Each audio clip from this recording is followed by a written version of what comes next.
Welcome to the Get Published podcast, sponsored by Brodie Consulting Group. To get more information about our coaching, publishing, executive ghostwriting, and podcast production services, go to getpublishedpodcast.com. Hello, I am Paul Brodie, and thank you for joining us for another episode of the Get Published podcast, where we help authors get published with a proven system that works. Today, we're being joined by Chi Odogwu, author of Podcast Marketing, his first book coming out very soon. Chi, welcome to the show. Thanks a lot for having me, Paul. Glad to be here today. It is a pleasure. Are you ready to get started? Yes, I am. Let's do it. All right, my friend. Question number one. What is the one piece of advice that you would give to a first-time author who is currently writing their book? The biggest piece of advice I'd give is to get your outline done early and then get input on your outline before you start writing the book. So for me, I ran into the trap of writing the book as it was coming to me based on inspiration and research, and I didn't have a concrete outline or a flow.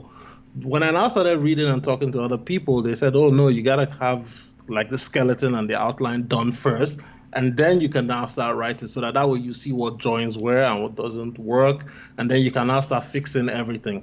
So that meant I had to, rewrite a couple chapters in my book just because I did it a little disjointedly and I didn't start with a good plan in place before I started. And what do you feel is the hardest part about getting published? I think the hardest part about getting published is getting the writing of the book done itself. Because sometimes, I waited on inspiration to hit before I would write a book. Whereas I've heard other people say, oh, they bang out books in a weekend or something. I just didn't have that discipline to write a book. I've written term papers and articles, and I still write a lot of articles. But when it comes to writing a book, it seems so intimidating and challenging. So for me, I found just getting the writing done and having a system and a framework that can help me stay on track and stay disciplined writing the book was the hardest part for me. Well, let's talk about marketing. So please share a marketing strategy that you're planning to use in your book launch that you feel is going to work well. I'm glad you asked this question, Paul, because I love the fact that we're doing this on a podcast. I'm a podcaster as well. So I felt that once my book is completed, the best way for me to talk about my book and market my book is to go on podcasts, which is a medium I love and I've used for over 5 years now. So I intend to go on different podcasts in different niches all around, because I know a lot of people are still considering podcasts. It seems like a cool thing.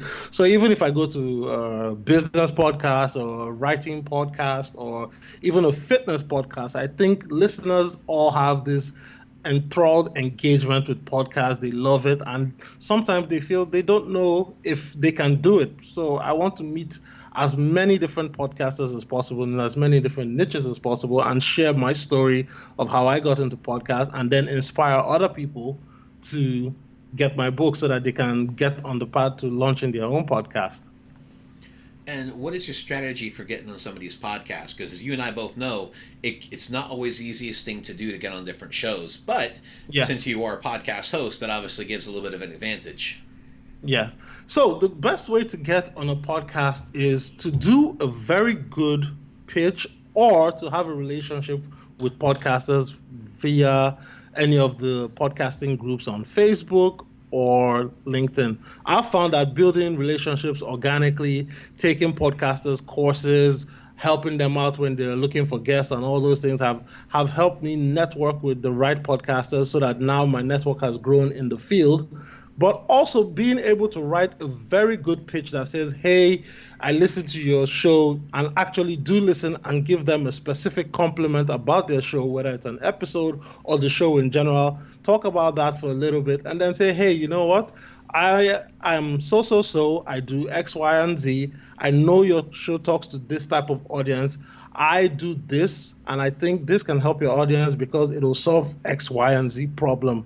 I would love to talk to you and see if you will be willing to have me on your show. And just make it easy and, non-pressure, because podcasters get pitched a lot of times for a lot of people wanting to get on their shows, and it's a lot of work to create a show like you do, Paul, creating many episodes every week and then publishing it, writing the show notes, doing the publicity and the marketing and growing the show and engaging your audience. It takes a lot of work. So for someone to go into their inbox and see dozens of pitches, and sometimes it's just like, hey, I have a guest for you, it turns the person off. It's like, wow, you don't respect me, you don't respect my time. But when you see something that is complimentary and it talks about you actually listening to the show and you trying to give value to the audience, you're respecting the person's audience, and that means it's like you're respecting the person's house. So the person will obviously feel comfortable enough to invite you in because you've shown respect to his house.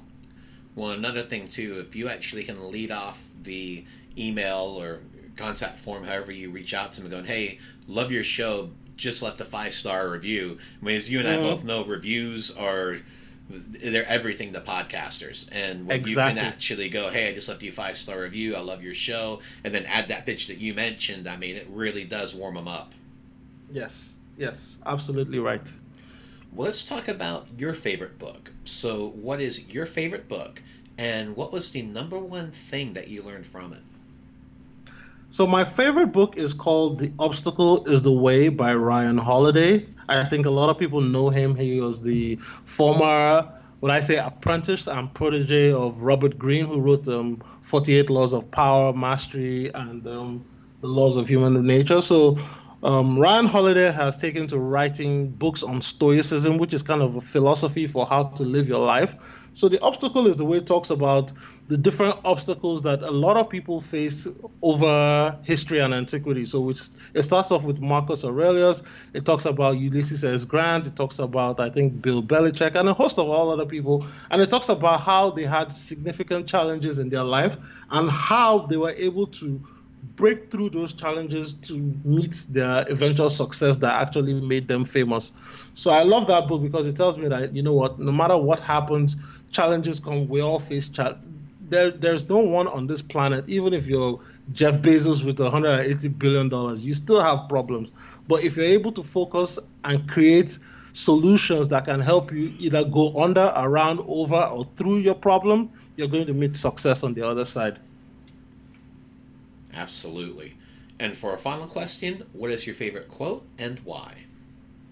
So my favorite quote, now you're going to find this story funny, Paul, is I saw this quote on the desk, on TV, on the desk of the richest man in Africa. His name is Aliko Dangote.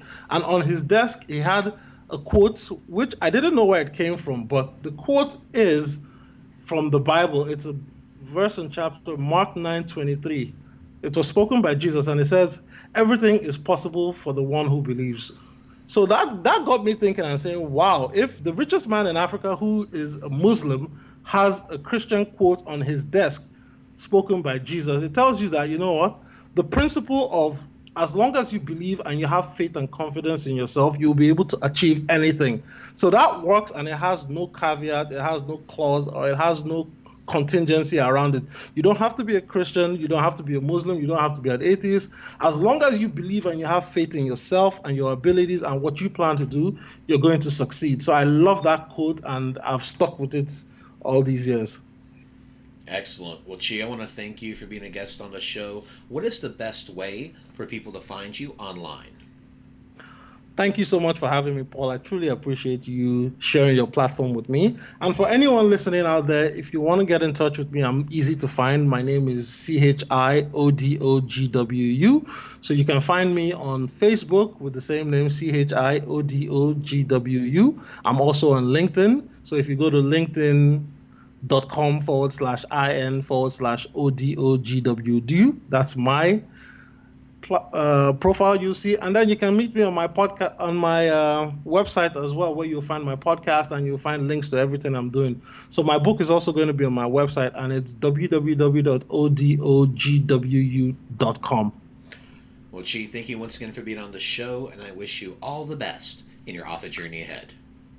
Thank you so much for having me, Paul. I truly appreciate you taking the time to do this today. And of course, you guys, if after listening to the show, please review, like, and subscribe, and share Paul's podcast with your friends and your family.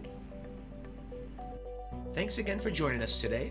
To learn more about how you can be featured in our brand new Get Published business book, go to getpublishedpodcast.com.